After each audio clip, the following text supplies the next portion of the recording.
السلام علیکم ورحمۃ اللہ وبرکاتہ۔ کیا آپ جانتے ہیں بعض اوقات ہمارے دلوں میں آنے والے خیالات ہی ہمارے ایمان کی اصل نشانی ہوتے ہیں۔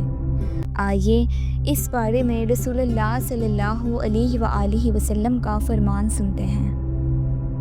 روایت ہے حضرت ابو ہریرہ رضی اللہ عنہ سے، فرماتے ہیں کہ حضور صلی اللہ علیہ وآلہ وسلم کے صحابہ میں سے کچھ حضرات حضور صلی اللہ علیہ وآلہ وسلم کی خدمت میں حاضر ہوئے اور آپ صلی اللہ علیہ وآلہ وسلم سے پوچھنے لگے کہ ہم اپنے دلوں میں ایسے خیالات محسوس کرتے ہیں کہ انہیں بیان کرنا بہت بڑا گناہ معلوم ہوتا ہے۔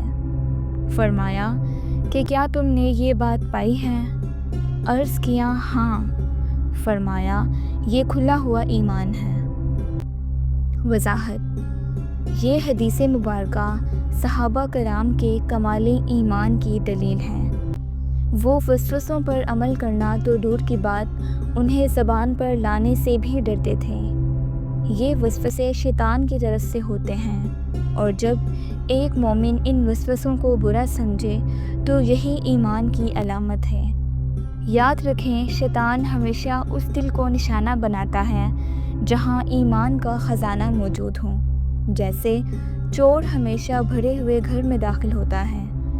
اس لیے اگر آپ کے دل میں برے خیالات آتے ہیں اور آپ انہیں برا سمجھتے ہیں تو گھبرائیں نہیں، بلکہ یہ آپ کے ایمان کی زندگی کی نشانی ہے۔ یا اللہ، ہمارے دلوں کو وسوسوں سے پاک فرما اور ہمارے ایمان کو مزید مضبوط اور روشن بنا دے۔ آمین۔